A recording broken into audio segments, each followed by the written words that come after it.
Well दोस्तों, आज की इस वीडियो में हम एक ऐसे स्पेशल पर्पस डायोड को पढ़ने जा रहे हैं जो कि जनरल इलेक्ट्रॉनिक सर्किट में अपनी इंपॉर्टेंस तो रखता ही है। माइक्रोवेव इंजीनियरिंग में भी या माइक्रोवेव सर्किट्स में भी इसका बहुत बड़ा रोल रहता है।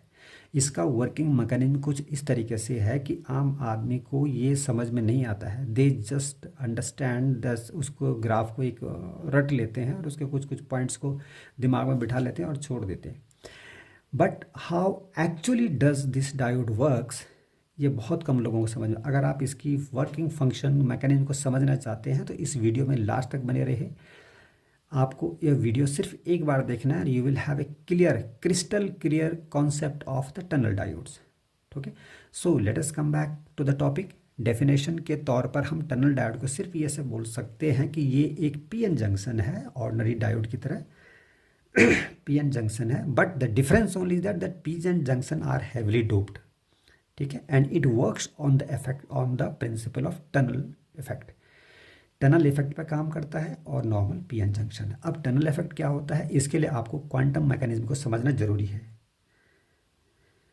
क्वांटम मैकेनिज्म क्या होता है, इसको समझने के लिए आपको कम से कम 1-1.5 घंटे का वीडियो चाहिए। तो उसमें न जाके मैं आपको क्वांटम मैकेनिज्म के सिंपल टर्म्स में समझा देता हूँ। क्वांटम मैकेनिज्म क्या होता है, देखिए, सपोज करो कि ये एक पहाड़ी है और यहाँ पे बहुत सारे लोग हैं। इनको पहाड़ी की पल्ली तरफ दूसरी तरफ जाना है। कैसे जाएंगे, इनको पहाड़ी पे चढ़ना होगा और उसके बाद यहाँ से नीचे आना होगा। अगर इनके पास इतनी एनर्जी नहीं है कि ये पहाड़ी को चढ़ सके और यहाँ क्रॉस कर सके, तो दूसरा तरीका क्या है, दूसरा तरीका ये है कि अगर इनको यहाँ पर बनी बनाई सुरंग मिल जाए तो ये बिना बिना पहाड़ी चढ़े भी, इनके पास इतनी एनर्जी नहीं कि पहाड़ी चढ़ सके, उसके बावजूद भी ये टनल के रास्ते इस जंक्शन को क्रॉस करने में सक्सेस हो गए।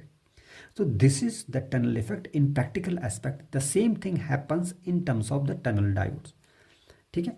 अगर मैं इसको इलेक्ट्रॉन मान लूँ तो इलेक्ट्रॉनों को एक्चुअल में यहाँ से होते हुए इस तरह से जाना चाहिए, लेकिन इतनी एनर्जी इसके अंदर है नहीं।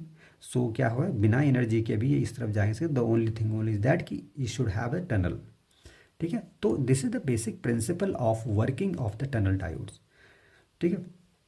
नाउ अभी हम क्या करते हैं कि इसकी फॉर्मेशन कैसे होती है। एक पी टाइप सेमीकंडक्टर मेटल, एक एन टाइप सेमीकंडक्टर मेटल, दोनों हेवीली डोप्ड हैं और उन दोनों का जंक्शन बना देते हैं। अब हमने पहले भी बताया था कि पी एन जंक्शन अगर हैवीली डोप्ड है तो उसका जो जंक्शन विड्थ होती है बहुत पतली बनती है। जितनी ज़्यादा डोपिंग करेंगे उतना पतला डिप्लेशन लेयर बनेगा। अब इसकी डोपिंग तो 1000 टाइम ज़्यादा होती है एक कन्वेंशनल डायोड के कंपैरिजन में। 1000 टाइम ज़्यादा डोपिंग होती है तो ऑब्वियसली उसकी जो जंक्शन लेयर है, डिप्लेशन लेयर, उतनी ज़्यादा पतली होगी वो, ठीक है। तो this is the special feature of this diode कि पतला डिप्लेशन लेयर होना ज़रूरी है, उसके लिए हैवी डोपिंग होना ज़रूरी है, ठीक है। सो एक चीज़ और होता है इसमें कि जनरली जो पी लेयर होता है वो एन लेयर से छोटा होता है। मतलब इन जनरल पी और एन एक बराबर साइज़ के होते हैं, बट यहाँ पर पी को जो है कोई विशेष रीज़न नहीं है उसका, बट इन प्रैक्टिकली उसको जो है पी को छोटा रखा जाता है। अच्छा, इस डायोड का दूसरा नाम इस्साकी डायोड भी है। Remember this things, sometimes it may comes in exams. Esaki diode, somebody will get confuse that कि ये डायोड तो हमने पढ़ा नहीं। Remember this, tunnel diode is also known as Esaki diode. As far as the symbol is concern, symbol इसका बिल्कुल ordinary conventional diode की तरह होता है। The difference only that it is showing the effect of tunnel back की तरफ, ठीक है। तो इसमें एनोड कैथोड टर्मिनल होता है, सिंबल का इस तरीके से होता है। As far as construction concern, आपको पहले भी बताया था, ये P type semiconductor N type semiconductor they are joint together. एक पद हैवीली डोपिंग होने की वजह से उसके बीच में एक पतला सा डिप्लेशन लेयर बन जाता है, ठीक है। नाउ अभी देखो, as far as this energy band is concern, देखो पी टाइप सेमीकंडक्टर मेटल में क्या होता है, एक वैलेंस बैंड होता है, एक फॉरबिडन गैप है, फिर कंडक्शन बैंड है। पी टाइप सेमीकंडक्टर मेटल में चार्ज कैरियर होल्स होते हैं, वो वैलेंस बैंड में रहते हैं, वो मैंने यहाँ पे दिखा रखे। There are no electron in conduction band, so it is empty.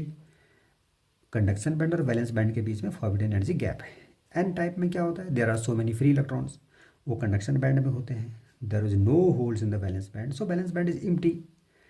ये वैलेंस बैंड, फॉरबिडन गैप और एक कंडक्शन बैंड। एन टाइप में कंडक्शन बैंड में इलेक्ट्रॉन है, पी टाइप में वैलेंस बैंड में होल है, ठीक है।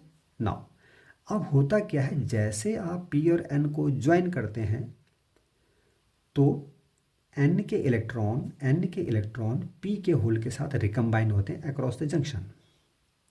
रिकम्बिनेशन होता है तो इसकी एनर्जी कम हो जाती है, एन लेयर की एनर्जी कम हो जाती है, क्योंकि इलेक्ट्रॉन उठ के यहाँ आ गए हैं।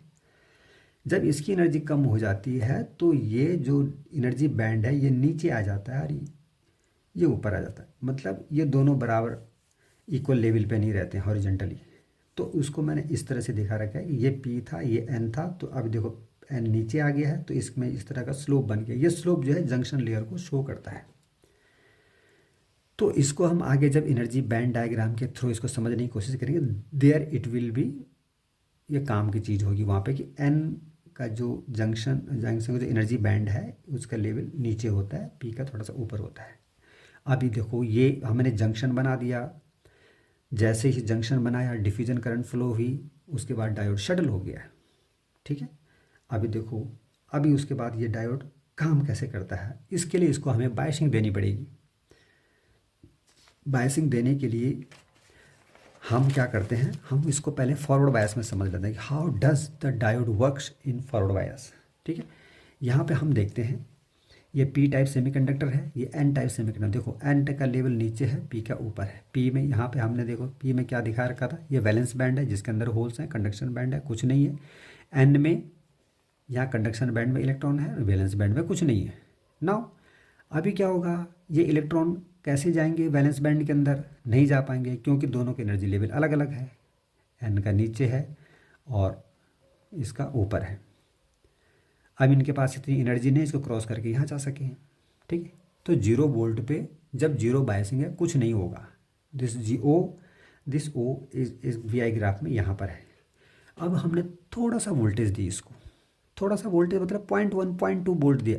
अब इन जनरल जो नॉर्मल डायोड होता है 0.1 0.2 वोल्ट पे कंडक्ट नहीं करता है, लेकिन यहाँ पे देखो क्या होता है, जैसे ही हमने इसको 0.1 वोल्ट या 0.2 वोल्ट फॉरवर्ड बायस में दिया, मीन्स एन की तरफ नेगेटिव और पी की तरफ पॉजिटिव दिया, तो एन का लेवल ऊपर उठने लग जाता है, इसको इलेक्ट्रॉन मिलने लग जाता है, इसकी एनर्जी लेवल बढ़ने लग जाता है। जैसे एनर्जी लेवल बढ़ने लग जाता है तो ये बैंड इसके नज़दीक आ जाता है, इसके आमने सामने आने लग जाता है। जैसे इसके आमने सामने आ जाता है तो ये इलेक्ट्रॉन उठ के यहाँ से वैलेंस बैंड में चले जाते हैं। मतलब electron is crossing the junction now, electron उठ के इसके सामने पड़ गया है तो करंट फ्लो होना शुरू हो गया।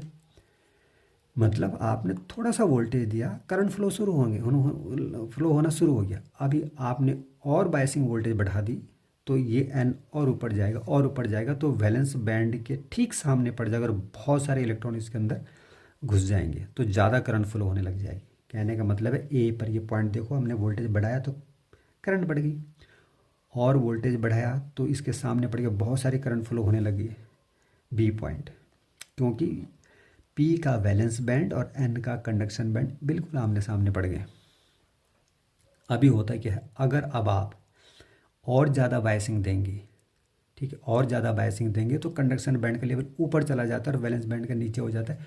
फिर इनके बीच में एनर्जी डिफरेंस आ जाता है। एनर्जी डिफरेंस आता है तो इलेक्ट्रॉन जितने पहले जा रहे थे इसको क्रॉस कर रहे थे उतने नहीं जा पाएंगे, कम इलेक्ट्रॉन इसके अंदर, तो इस मीन्स करंट अब कम होने लगी। एक बार इसके आमने सामने पड़ने के बाद फिर भी अगर हम वोल्टेज बढ़ाते हैं तो अब करंट कम होने लग जाएगी। देखो करंट कम होने लग जाएगी, it is shown by the point C. और ज़्यादा वोल्टेज देंगे तो ये लेवल और ऊपर चला जाएगा, then it is not possible for this electron from conduction band to go to the valence band of P region. ये देखो कोई इलेक्ट्रॉन इसमें नहीं जा रहा है, ऊपर चला गया जंक्शन, तो there will be no further currents और ये डी पॉइंट पे पहुंच जाएगा। This is called valley points, this P B is called peak point. ठीक है, जहाँ पर मैक्सिमम करंट फ्लो होती है आमने सामने आने पे, इसको वैली पॉइंट, वो पीक पॉइंट बोलते हैं, इसको वैली पॉइंट बोलते हैं। ओके, अब करंट फ्लो होना बंद हो गया।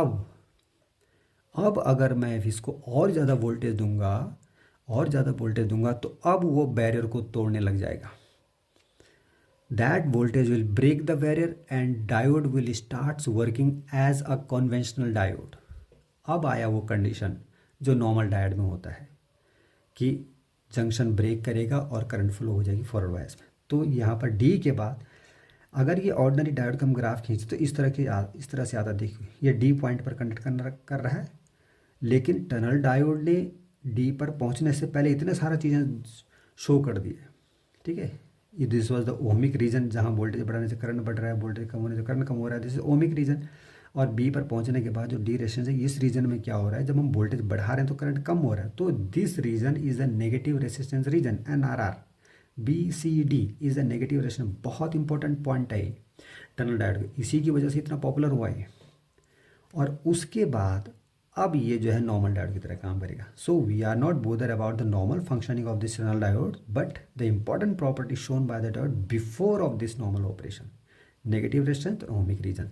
तो यहाँ पे जो करंट फ्लो हो रही है जिसको हम बोलते हैं टनल करंट, ये करंट जो भी फ्लो हो रही है टनल इफेक्ट की वजह से तो हो रही है. There is no breaking of junction, break यहाँ होगा डी के बाद, यहाँ पर ब्रेक होगा जंक्शन. ठीक है. सो this is called, this region OAB, this is called ohmic regions. It is following the Ohm's law. BCD is called the negative resistance regions. और DEF यहाँ पर डायोड सैचुरेट हो गया, मतलब diode has started working as a normal operation, diode conduct करने लग गया, short circuit की तरह काम करेगा. So we can call it the saturation region. ठीक है. नाउ अब रिवर्स बायस में जाओ. रिवर्स बायस में कैसे काम करें? रिवर्स बायस में पी की तरफ नेगेटिव टर्मिनल देते हैं बैटरी का और एन की तरफ पॉजिटिव टर्मिनल देते हैं. तो एन की पी की तरफ अगर नेगेटिव टर्मिनल देंगे तो इसकी वैलेंस बैंड में जो इलेक्ट्रॉन है दे विल, वो क्या करते हैं, पी के लेवल को और ऊपर बढ़ाएंगे, एन का लेवल नीचे हो जाता है, इनके बीच में डिफरेंस ज़्यादा हो जाता है. इस तरह से आ जाता है कि एन का जो कंडक्शन बैंड है ना वो इसके वैलेंस बैंड के आमने सामने पड़ जाते हैं. अब अगर तुम पी को नेगेटिव टर्मिनल ऑफ बैटरी देंगे तो इसमें इलेक्ट्रॉन घुसेंगे, इलेक्ट्रॉन इसके वैलेंस बैंड से होते हुए इसका सामने ठीक सामने कंडक्शन बैंड, सीधा कंडक्शन बैंड में घुसेंगे. कंडक्शन बैंड में घुसेंगे तो करंट कंडक्शन शुरू हो जाएगा. तो कहने का मतलब है कि रिवर्स बायस में भी जैसे ही थोड़ा सा वोल्टेज देते हैं करंट फ्लो होना शुरू हो जाता है. रिवर्स बायस में करंट की डायरेक्शन उल्टी हो गई, देखो यहाँ पे इधर को फ्लो हो रही है, यहाँ पे इधर को फ्लो हो रही है. तो कहने का मतलब है कि रिवर्स बायस में अगर आप वोल्टेज बढ़ाएंगे तो करंट भी बढ़ने लग जाएगा. तो it is also showing the ohmic region in reverse biasing also. ठीक है. तो ऐसा लगता है कि यहाँ इस जिसको हमने आर से रिप्रेजेंट किया, आर वाले ग्राफ से. ठीक है. ये पूरा रीजन देखो across the zero volt biasing it is working as a normal conductor. ठीक है. सो नाउ अभी इसमें एक चीज़ और है, ये वोल्टेज ड्राइवन डिवाइस है, करंट ड्राइवन डिवाइस है. ये क्वेश्चन भी अक्सर एग्जाम में पूछा जाता है और यू शुड रिमेंबर दिस. हर एक वोल्टेज पर करंट की वैल्यू अलग अलग है. So for every voltage V can define the what is the value of current. यहाँ पर ए है, यहाँ पर बी है, यहाँ पर जो भी करंट है, फॉर एवरी वैल्यू दैट. तो it is a voltage driven device rather than current. अगर करंट ड्राइवन डिवाइस होती तो क्या होता है, अगर मैं बोलता कि इस करंट पे कितनी वोल्टेज हो, इस करंट पे इतनी वोल्टेज भी है और इतनी वोल्टेज भी. So it is one kind of confusing ना. You cannot keep the current as a landmark. So the better is to have to call it a voltage driven device. इस current पर इतनी voltage भी है और इतनी voltage भी और इतनी वोल्टेज भी है. So I can not say that इस करंट पर कितनी वोल्टेज होगी, बट आई कैन से इस वोल्टेज पर कितनी करंट है, इस वोल्टेज पर इतनी करंट, इस वोल्टेज पर इतनी करंट, इस वोल्टेज पर इतनी करंट, इस वोल्टेज पर इतनी current. So that is why it is called an voltage driven device. ठीक है. Now this was all about of the VI characteristics of this diodes. इसके फ़ायदे क्या हैं? लॉन्ग लाइफ है इसका, इतनी आसानी से ख़राब नहीं होता है. हाई स्पीड, देखो यहाँ पर जो है कोई बैरियर पोटेंशियल काम नहीं कर रहा. बैरियर पोटेंशियल का नंबर तो यहाँ पे आता है, उससे पहले इतना सारा काम कर गया ही. तो this high speed, positive voltage तो पॉजिटिव, नेगेटिव वोल्टेज तो नेगेटिव, मतलब it works very speedly because of no obstruction, even a 0.1 volt is given there. ठीक है. तो ये है लो नॉइज़ है, नॉइज़ नहीं होता है इसमें, लो पावर कंज्यूमशन है. कम वोल्टेज पे भी देखो यहाँ 0.7 वोल्ट तो तब है जब यहाँ पहुँचे गई, उससे पहले कितना काम हो गया. तो मतलब कम वोल्ट, और यही इसकी यूटिलिटी वैल्यू को शो करता है. इसीलिए ये कम वोल्टेज पे काम करता है. So it has low power consumption, that is why it is advantage of this diode as compare to others diode जिसमें कि 2 वोल्ट, 5 वोल्ट, 10 वोल्ट की वोल्टेज की ज़रूरत होती है वर्किंग काम करने के लिए. अब एडवांटेज है तो डिसएडवांटेज भी होंगे इसकी. एज फार डिसएडवांटेज से कंसर्न, इसका सबसे बड़ा प्रॉब्लम यह है, it can not be, so many diode can not be fabricated in a chip. It means ये चिप के फॉर्म में नहीं मिलता है. सबसे बड़ा प्रॉब्लम इसके साथ ही है. दूसरा यह है कि लो वोल्टेज रेंज पे काम करता है. 0.7 वोल्ट से ही कम पे इसका काम हो जा रहा. अगर हमारे पास 1 वोल्ट है तो it is very difficult to get that down, और तब इससे काम कराओ भाई. गलती से अगर ज़्यादा वोल्टेज अप्लाई हुआ तो डायोड ख़राब भी हो सकता है. सो इतने कम वोल्टेज पर काम करवाने के लिए इसमें थोड़ा सा ये डिसएडवांटेज फैक्टर होता है. यूज़ कहाँ है इसका? सबसे बड़ा इम्पॉर्टेंट यूज़ इस डायोड का, इस पोर्शन को BCD नेगेटिव रेजिस्टेंस बहुत इंपॉर्टेंट है, बहुत यूटिलिटी है. इसी की वजह से ये इतना पॉपुलर है. ठीक है. हाई स्पीड स्विचिंग में तो यूज़ होता ही है.